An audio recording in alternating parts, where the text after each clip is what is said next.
Hello, hello, hello, people. Welcome to Chat Her Up. Tonight, we will recap season 13 reunion part 3.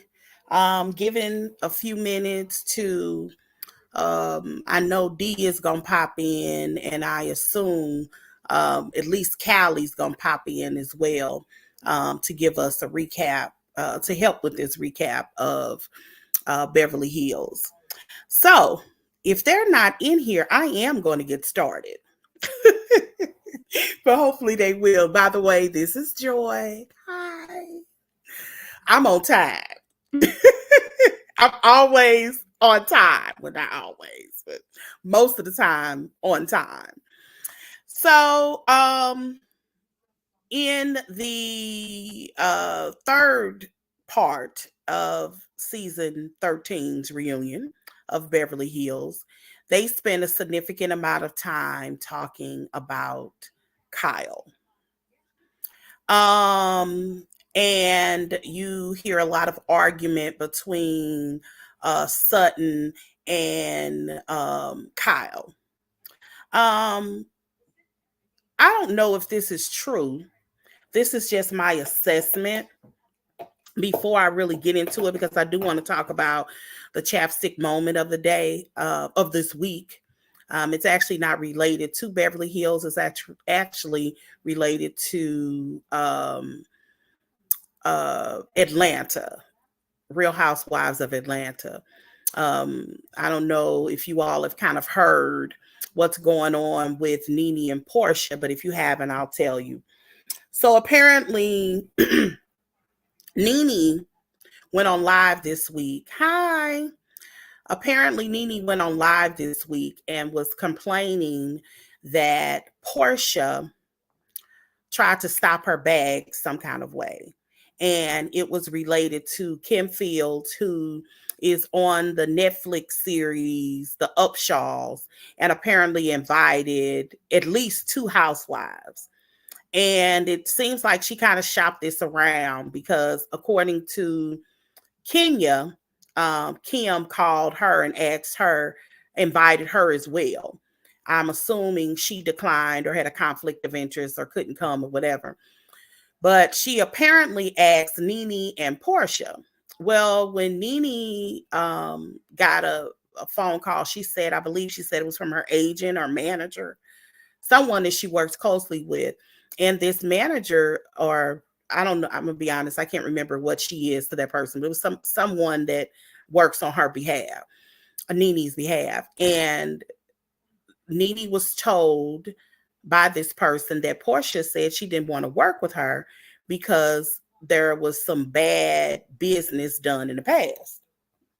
So Nene, being Nene, went online and basically called her out.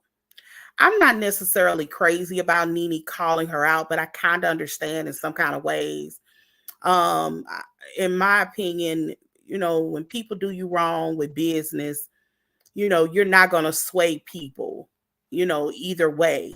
And Portia's about to have a much wider platform now because she is about to go on back on Housewives Atlanta. Matter of fact, I think I read somewhere that they've actually already started filming. But anyway, Portia hasn't said anything, but also in Portia news, Simon has been seen on a boat with a woman.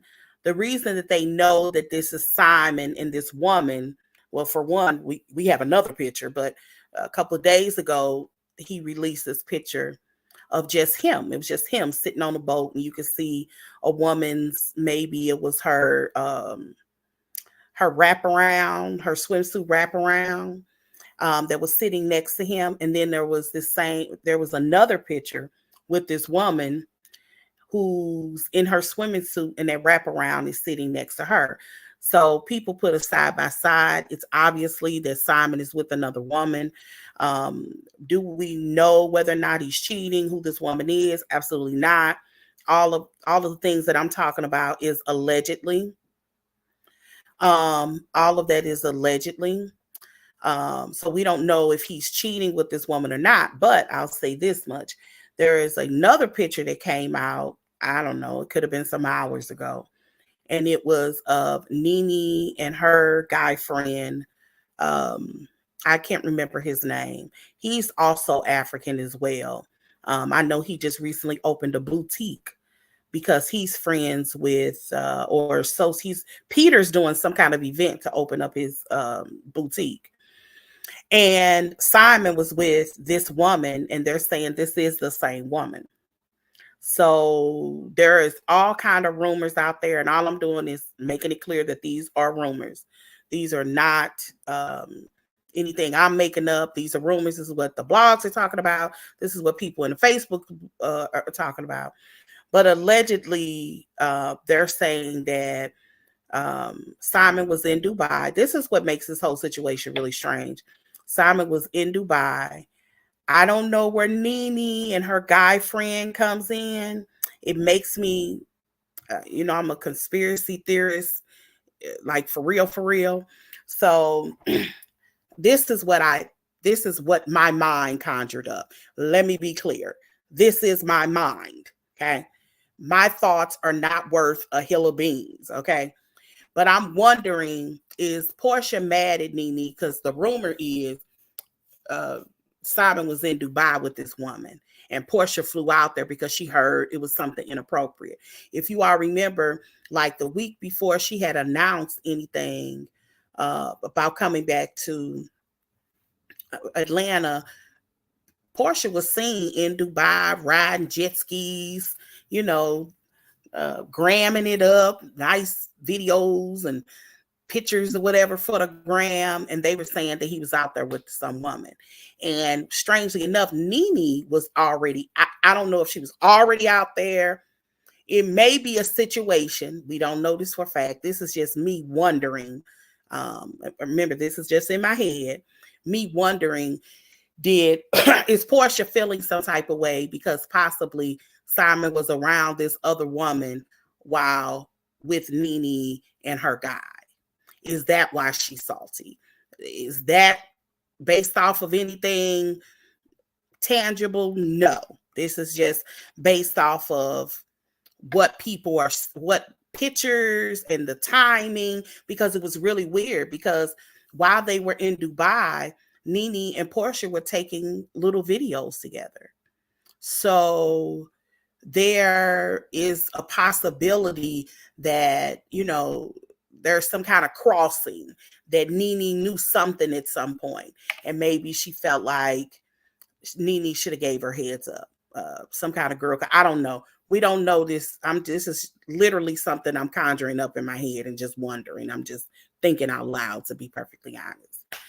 But nobody has come in, so I'm just going to keep on talking about Beverly Hills. Nene said Portia, and Portia said because Nene didn't check on her while she was going through this divorce. I mean, that's quite possible. It's really a tricky situation when your guy's friend is dating someone new, especially so quickly. I knew I was in a similar situation, being married and having my husband. I had a good friend, and my husband, it was really his friendship. I wasn't friends with the guy. I had become friends with the girl, and they ended up getting a divorce. Unfortunately, she couldn't have any more children. He only had one daughter who was an adult, and he wanted another child. And she was a little bit older in age, and she did try several times and kept miscarrying. But he ended up marrying somebody younger. Now I got to entertain my husband's 50-year-old friend, literally, with his new 30-year-old wife, literally. And they end up having 2 children together. So, I mean, it's a tricky situation, maintaining your friendships and also, being respectful. Things happen. People move on. It's hard to figure out alliances and where things lie. It's, Portia and her situation might be a little bit different because Portia and Nene knew each other before they knew these guys. So there is a little girl code in here that may feel a little different. I don't know. But anyway, now back then when got into Simon, the rumor was cheating on. Yeah, well, a lot of people feel like that. A lot of people feel like this is a little bit of Portia's karma. A lot of people feel like this is, you lose them how you get them. And we can say whatever we want about Portia. Portia, I actually really like Portia. I've always liked Portia, but anywhere it go, she was dating a man that was newly separated. I remember that timeline very well. 2020 was an interesting year for us all. And in 2020, Portia announced that Simon actually filed for divorce twice against Fallon. He filed in January, he withdrew it, then he filed again in March. And he actually went online. He was really petty, really petty, and really catty about the fact, and was saying that she was pregnant and all that kind of stuff. Fallon was denying it, and he said he had video proof because this guy, his assistant or her assistant or their assistant, had been coming in his house really late at night. We know for a fact that was in fact pregnant. She did have this guy's baby who was much younger than her. So one can conclude that Simon was correct. But what we do know is by Mother's Day, because it was Mother's Day, which is in May, Portia was engaged to this man that was still married. His divorce wouldn't become final until that July. So Portia actually arguably was cheating with Simon on Fallon. So it is what it is. I hate to see anybody, be hurt. I thought the situation with Fallon was a little bit different because Fallon moved on. Fallon actually was pregnant with another man's baby while she was married. So, I don't know what to tell you. In my head, morally speaking, we all know it's wrong. Let's keep it a buck. But, you get what you give. It was what it was. They ended up getting a divorce in July. Portia waited a whole year, dated him a whole year, and married him. And I believe they said this wedding was 15 months. This marriage is 15 months. And then they separated. And there it is. So, it is what it is. You lose them how you get them. You do have to be careful. If you find yourself attracted to somebody, you should fall back. If they're still married, you should fall back. And let them figure that thing out with their wife. And if they get a divorce and he calls you up, then you can make it happen. I don't know how true it is, but they both tell the same story. Something similar happened with Jada Pinkett and Will Smith when they got married, when they were young. Jada, I think Will had separated from his first wife, Sharice, and he was trying to hook up with her. And I think her mother was like, "Girl, do you know what you're doing? That man is married." And Jada allegedly called him on the phone and was like, "Look, Will, I like you, but you need to figure out what you're going to do." And she fell back. And I want to say he said sometime later, it could have been like a year later, he calls her on the phone. And they were inseparable, after he divorced his wife. That's how it should be done. Once he's divorced, he's a free man. There it is. Go after them then. But you shouldn't be going after folks that's married. Even, in the midst of a divorce, people pull their divorce and have all kind of complications. And if we keep it in a buck, Nene is in a very similar situation, which is kind of surprising since she's known for literally saying, "Close your legs to married men." Now, he is in a state where he had to wait a year. I'll give him that. But he was separated from his wife, and it was on record when he was separated from his wife. because whatever state that is, I think it's South Carolina, because his wife sued Nene. I don't know what has come of it, but it is what it is. But anyway, let's get to Beverly Hills, and nobody has come in here, so I'm just going to get started. Okay, first of all, let me say this. I thought Kathy looked really pretty when she came in. The part 3 starts with Kathy coming in. Kathy looked really pretty. People had the nerve on Instagram to pull up pictures. Apparently, Kathy wore that outfit at a Christmas party or something, which I think is insane. That people pay attention that much, but I do like her dress. I thought she looked pretty. I noticed on Instagram that Kathy Hilton just recently turned 65, and none of her sisters were at her party. Now, it's quite possible that she could have possibly had several parties.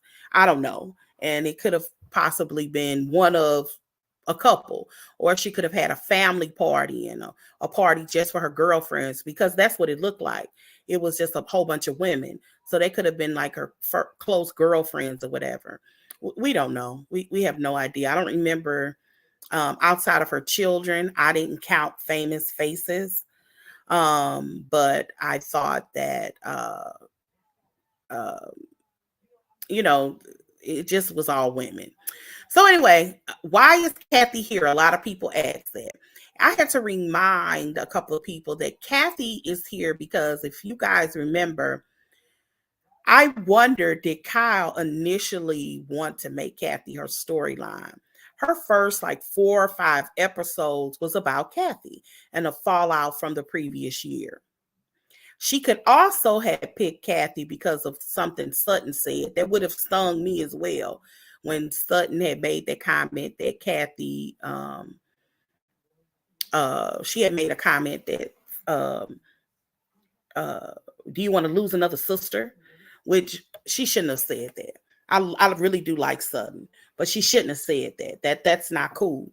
Even if, that's something that stings a little different, especially when Kyle knows that she has a personal relationship with Kyle. That kind of stuff isn't cool. And if Sutton is intelligent as she claims to be, you never get in the midst of 2 sisters, because in all it takes is, sister situations are often fragile, but all it takes is one situation to bring them all together. You don't want it to be a tragedy, but it could be a tragedy which brings all of them together, or a birthday. It could be something joyous like a birthday, or they're even something in regards to their mother or something that brings them all together. But you don't come between sisters like that, because friendships come and go. Your sisters are your sisters forever. And Sutton shouldn't have done that. But I kind of think Sutton knew some stuff that we didn't know, because and when I mean know some stuff, I'm talking about her marriage, about Kyle's marriage. Because if you think about the timeline and how this particular season was set up, when this season started, I was under the impression that these rumors about Mauricio were already going around.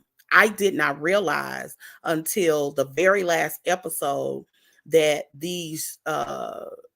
that the rumors about their marriage being in trouble hit after they ended filming, because if they went back into production to have a reaction to the People magazine dropping. I was just under the impression that all of this was going on while they were filming. What was going on was kind of the rumors about Morgan. That's what was going on. But you can sometimes explain that away. Whether or not she's in a relationship with Morgan, it seems that way. But girls are always tricky, because we have intimate relationships with our friends that aren't sexual in nature all the time. So that doesn't necessarily mean that because they're really, really close, girls hold hands, they lock arms. But there's been some things that have clearly given you the impression that their relationship is far more intimate than being really close girlfriends. And one of them, for example, is a couple of weeks ago when Kyle was on Watch What's Happening Live, they took the girl was there, Morgan was there, and at the end they often take a picture with all the guests, the main guests. And Morgan, the picture that Morgan took with Kyle was literally Morgan had her arms wrapped around her waist, and not the upper part of her waist, but the lower part of her waist. That's the way my husband would hold my waist. It's not like girlfriend, your good girlfriends would hold your waist. It looked very intimate. Now, it's not our business for real. It really isn't. What a person does behind closed doors really isn't our business. But Kyle has decided to come on a reality show. And when you come on a reality show, you share your life. Now, I know that there is a thin line between what you share and what you don't share. I get that. I can respect that. Which is why, in my opinion, which again may not be worth the hell of beans. Kai, I'm gonna send you a link. I want you to pop on with me. Might not be worth the hill of beans, but it. Hold on. I'm sorry. I don't even know what the point I was going to make. Yeah, I just popped it up. Somebody. Okay. So anyway, Kai, pop in there. If you got a minute, pop in. But anyway, just to keep on going, it begins with Kathy. They're kind of just talking a little bit, not really saying anything. Kathy admits that she met Morgan. We already knew that because she mentioned that on Watch What's Happening Live. You can tell there's been some kind of resolve, even if it's temporary, with her and Kyle. They seem to be getting along. And they were 9 minutes in the part 3. She said something to Sutton, like, I can't remember if it was, I'm coming for you, or I got something for you, or something. And it's probably that sister comment that she said at some point. And okay, so this is what I heard. I don't know if it's true, but apparently, did the lights flick on and off? Because I heard that did happen. I don't know if it was done in the what do you call it, the trailer for dramatic purposes, but to my understanding that the lights flickered first, and for whatever reason Sutton kind of fizzled, and she fell. I don't want to say she fell out, but she kind of sort of did. And while it seems convenient, and it seems like it was timing to be able to leave or get out the reunion, I don't know if you can fake your blood pressure, because not only did they check her physically on the couch, they checked her again when they went to inside of her trailer. And one of the things Crystal said was, oh, her thing was higher than mine. Her blood pressure was higher than mine. So I tend to think that she wasn't faking. What was happening, of course, we probably will never know. And her medical history or situation, real talk, really isn't our business. But it did kind of seem convenient.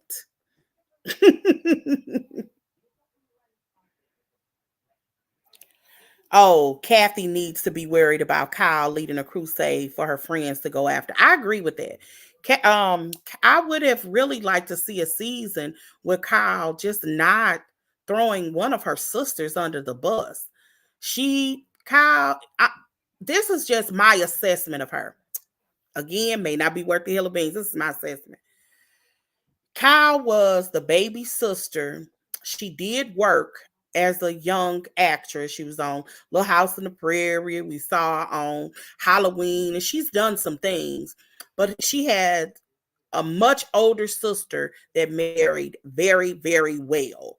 The Hiltons was a really big deal. Back then, when she married them, they probably owned all of their hotels. Today, they're franchised out and they're in some kind of corporation. I don't even know if the Hiltons own the majority of their buildings. But they're very wealthy, they're very well connected. Kathy is Hollywood. And you had another sister who was extremely famous as a kid. She was holding them together. Kim was the rock of their family, from the Mickey Mouse Club to all of those movies. She was the it girl of her era. And Kyle was kind of like the baby sister of them. When she got on this show, let's keep it a buck. She got on this show. They probably had to drag Kim in simply because she was Paris Hilton's auntie. Because that's how somebody got me to watch, based off of that literal line. Paris Hilton's aunt. That's how I started watching the show. And I didn't watch Beverly Hills in real time.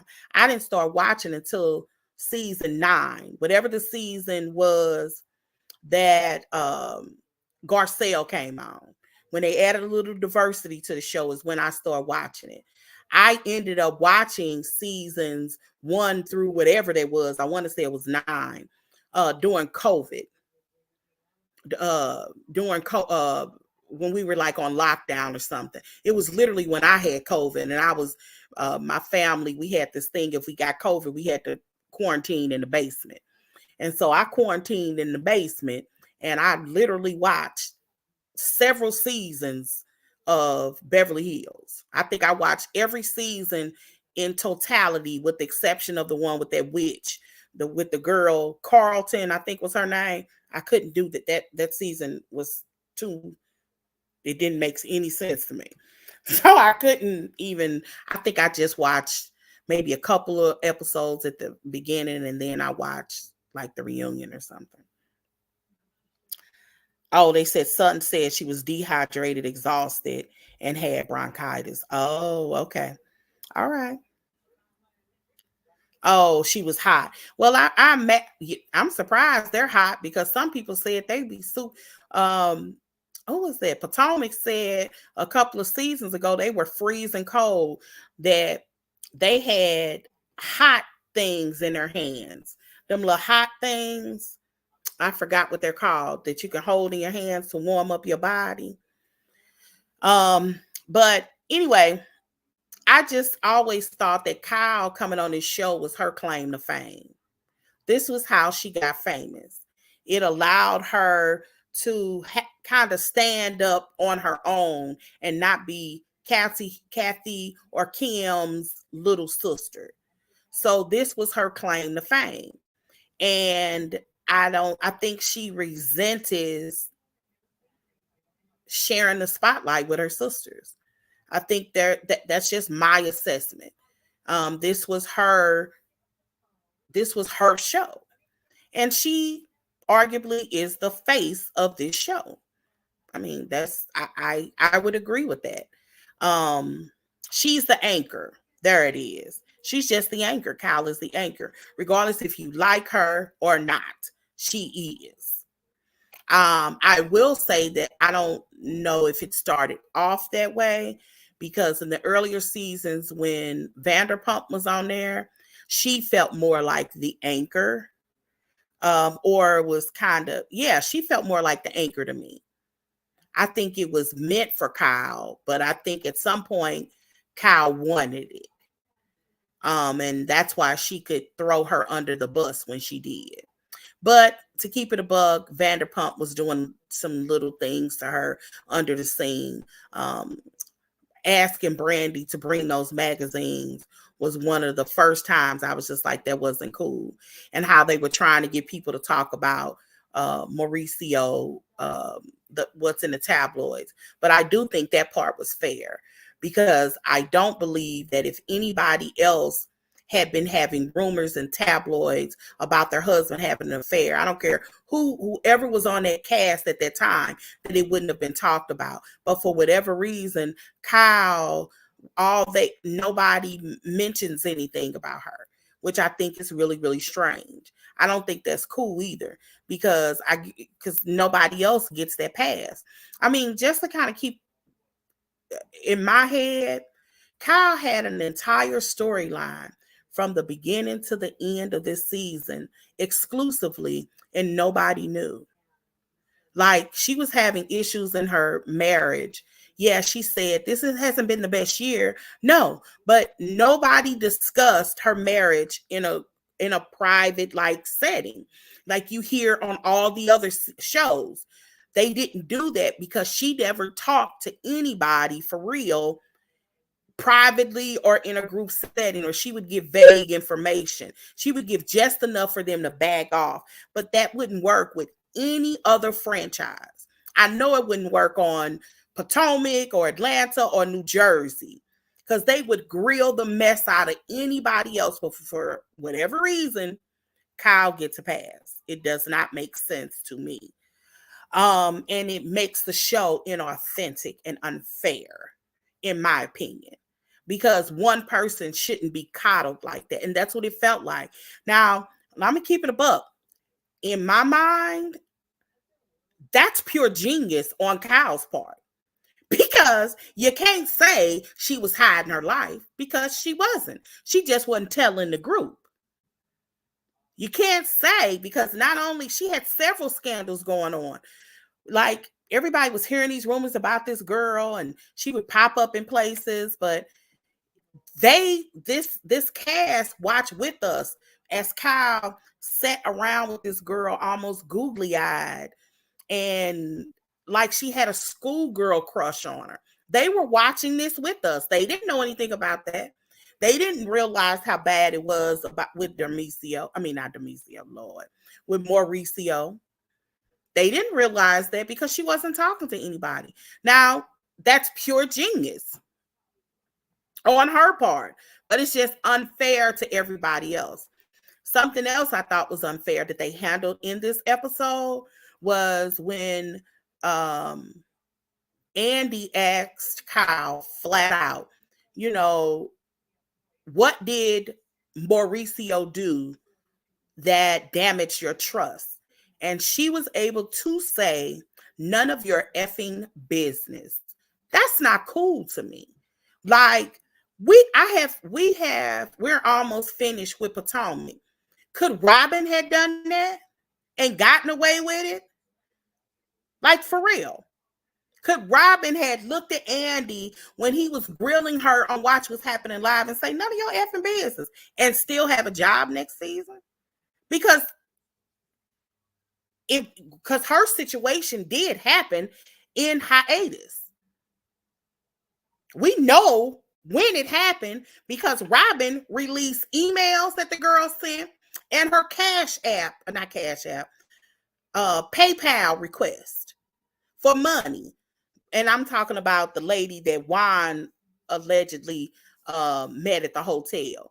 We know dates because she released printed dates. She printed the email. She printed the hotel receipt. All of that. We have dates. So we know when they were in hiatus and when they were filming. So Robin had a choice. She could have, because you're saying she had a choice? Because Kyle does. How is it that Kyle has a choice and nobody else does? I just think it's uncool. That's all. And Kyle gave just enough, I guess, to shut up Andy. And I think Andy is so fascinated with the possibility that Kyle is with this woman. I think he's giddy about that. I think they've been wanting to have a housewife with a wife anyway. I think that's something that a lot of people well, I ain't gonna say a lot of people, but I think that there are people out there that want to see that. And I think he's one of them. I think he's giddy about it. So I don't think he wants to offend her to the point where she won't come back. Because when I watched the season, at the end of the season, I felt like this was Kyle's last season. And she went out with a bang. She paid $400,000 for this party. And let's be clear, that was a nice party, guy. That finale party was really nice. It was really, really, really nice. And it felt like the end to me. It felt like the end to me. I would be shocked if she came back for another season. That's just my opinion. Again, ain't worth a hill of beans. I think that's so anyway, they really didn't talk a whole lot. Andy was asking her some I think some soft questions considering what I've seen from other people and other situations, uh, especially Erica. I ain't even team Erica, but I think they grilled the mess out of Erica for 2 seasons. That girl was hated so bad. They were doing a press tour somewhere. Somebody shared the clip. And when I say somebody, I mean, this was like somebody just happened to be there. They booed. This girl was hated. Erica was truly hated. And they grilled this girl for 2 seasons, 2 reunions. That Erica has been their storyline for 2 years, and you telling me that Kyle gets like this little soft landing? It didn't seem fair to me. It didn't seem fair, but that's just my opinion. I like how the Housewives logos brought in the gay man as part of the Housewives. I didn't see that.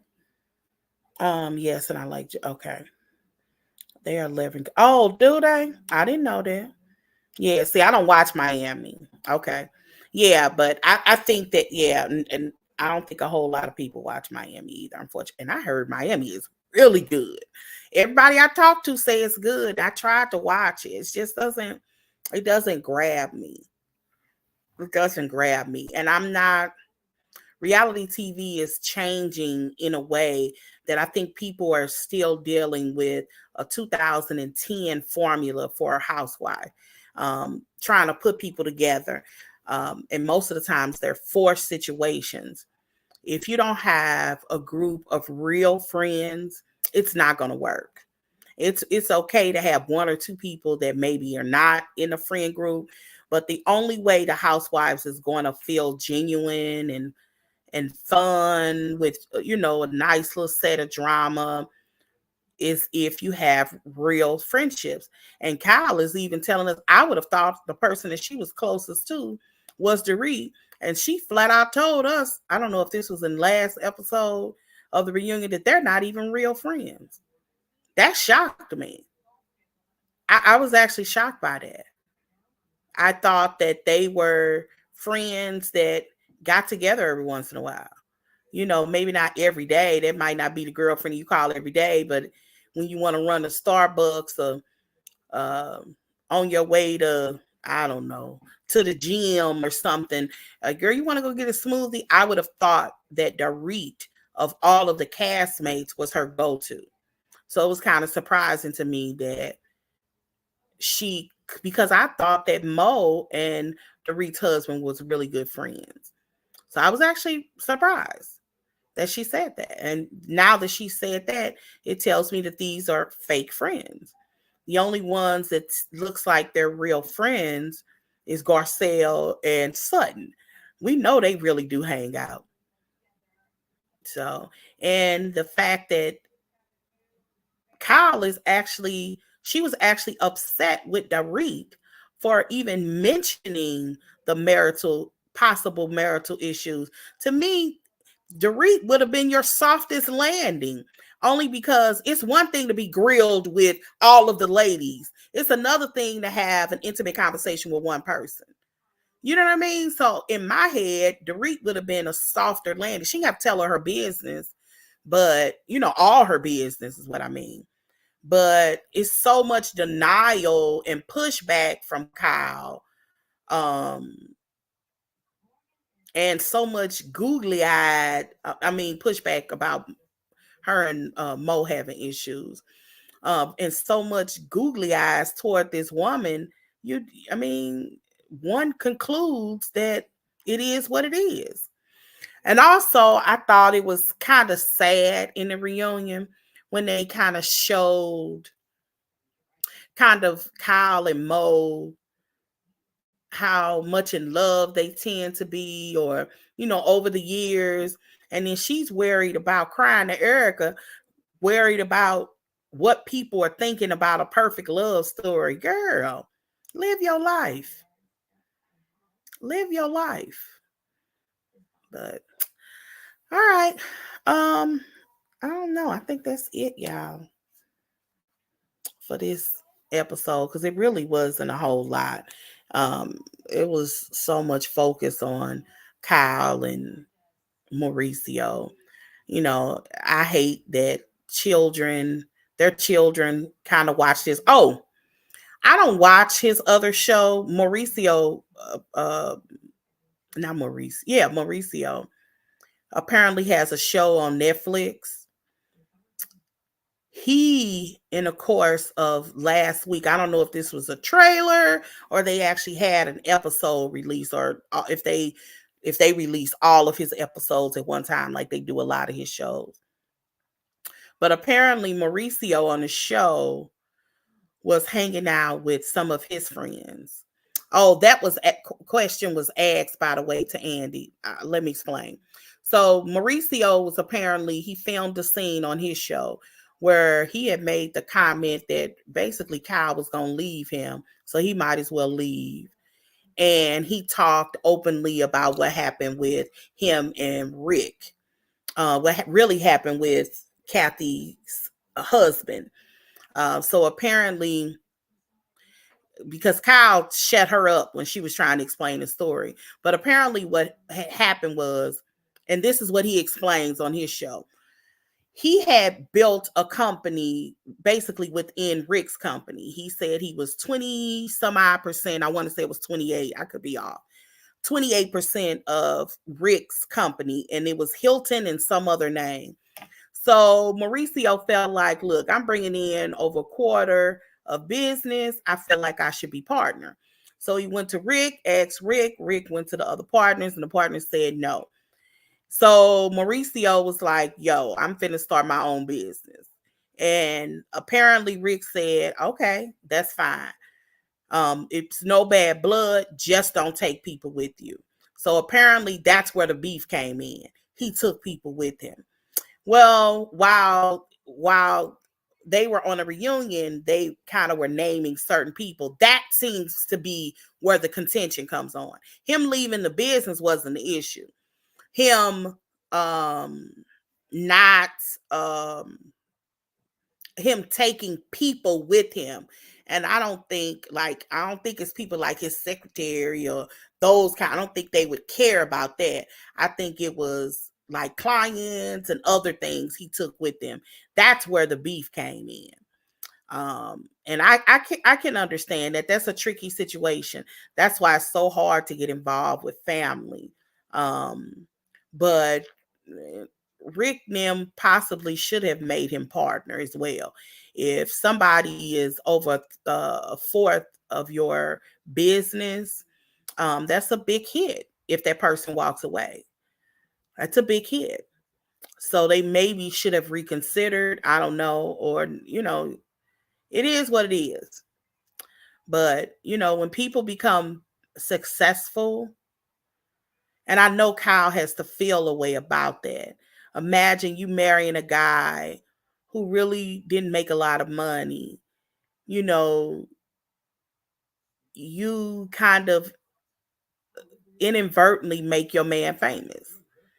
And he's now successful. And I think it's jacked up when men in their 50s kind of trash over the woman that has had their back for decades. That is crazy to me.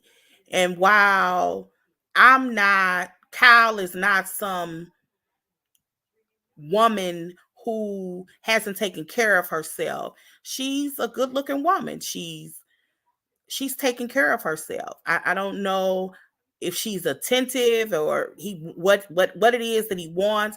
But while Kyle isn't talking about what he did to betray their trust, I could almost bet it involves another woman. I would be willing to bet a couple of paychecks that it involves another woman. And I pray God it don't have nothing to do with one of her friends. Because whatever it is really eating at her. Because one thing that I knew watching this show is that that girl was crazy about that man. And he seemed to be crazy about her. But men are so tricky, you don't always know. You know, they can kiss on you and love on you and cheat on you without a conscience. So the men are tricky because of how they compartmentalize their emotions. Some women can do that too, but men have perfected that stuff because we unfortunately we do things as parents to kind of force them to. We do inadvertently little bitty things to, especially the boys, and they learn how to compartmentalize their emotions and their feelings. We tell them when they shouldn't have feelings. We tell them what a boy should do. We tell them what they shouldn't do while we're doing those things.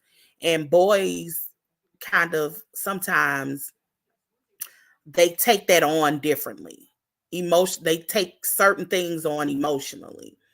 And we women, we could be watching the exact same thing and it affects us totally differently. So anyway, it is what it is. I think that's it. And I'm going to end this here. It has been a blast. I wish them well. Oh, also, let me say this right quick. I thought it was interesting that Kathy said that it's been like she's noticed that something has been off between her and Mo for like 3 years. Kyle shut that down quick. She knows she wants to control her narrative, honey. I mean, it's. I want to like her, and I don't dislike her, but she irritates me to the point where she tries to control too much. And she did that. Because it's manipulating. She did that when she sent that long text to Dorit, trying to explain why she ain't been cool with her. But that long tweet, you done did something that really, really hurt me, but I can't tell you. It hurt me so deeply, but I can't tell you. That's manipulating. Um, Erica said a week or two ago that she felt like Kyle should just be torn to shreds out here. Now she didn't say anything about Erica because she's smart enough not to, because she knows that Erica will turn against somebody quickly. So she got to have somebody on her side. So she won't say anything to Erica. But we'll hear about it next season. She'll be talking about how she was hurt by what Erica said. And she'll be talking about that text message. Like out here, she had nothing because Dorit mentioned those text messages in part 1. But she won't talk about that until next season if she comes back. I really don't think she will, but we're going to see.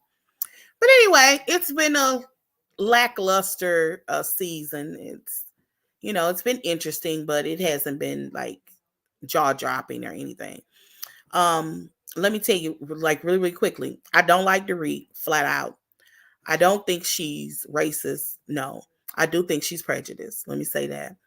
I like Erica. I like and don't like Erica. I actually like drunk Erica. I think Erica can be fun.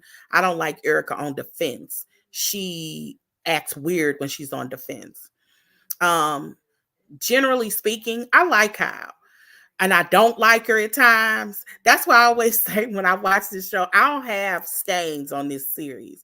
I watch this show for what it is. But I felt really bad for her at the beginning of the season when she said her situation when her best friend had committed suicide. I can imagine having a friend that I had since I was a teenager. Here I am in my 50s and she commits suicide, and you didn't know why. It would drive me insane, and it would make you make some changes emotionally. It would drive me. It would be on my mind 24/7. It would be, and my chest would be tight. If you know what that means, that anxiety where your chest is tight, for a while. So I did feel bad for that. And I do know that was also a contributing factor about the exercise. You can't control your life. So I got to find something that I can't control. I control what I eat. I control how much I go to the gym. I get that. I can respect that.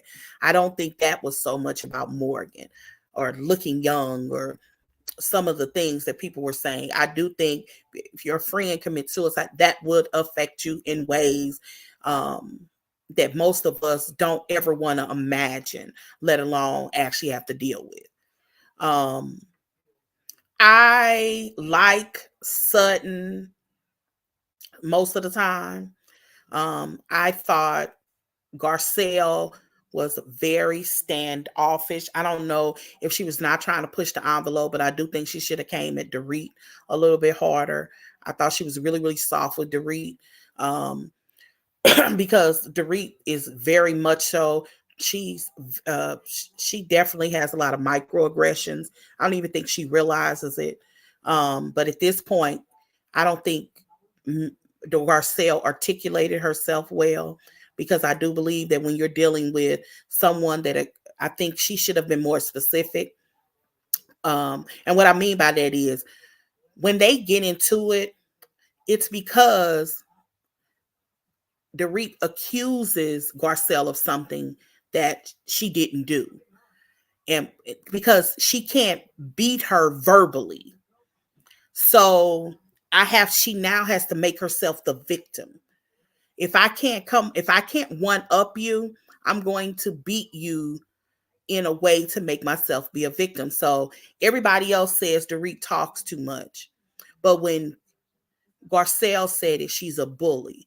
Why am I a bully? Why wasn't Kyle a bully? Or Erica was a bully? Or so-and-so was a bully? Or this? All of these people said you talk so much. None of them was bullies. But when I said, for some reason, I'm a bully, why are you accusing me of something that I'm not?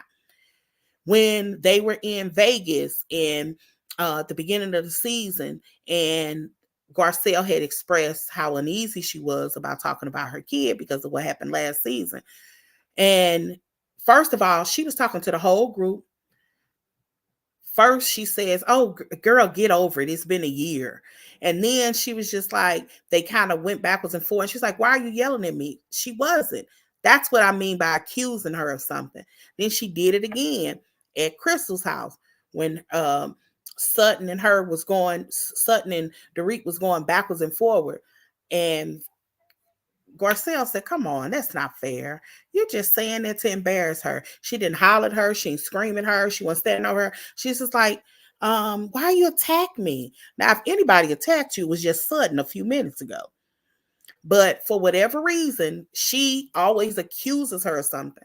And if I was Garcelle, I would remind her, this is what I'm talking about with Mike. Every time she did that moving forward, I would remind her in real time. This is what I'm talking about. You're accusing me of something that I'm not doing. Stop doing that.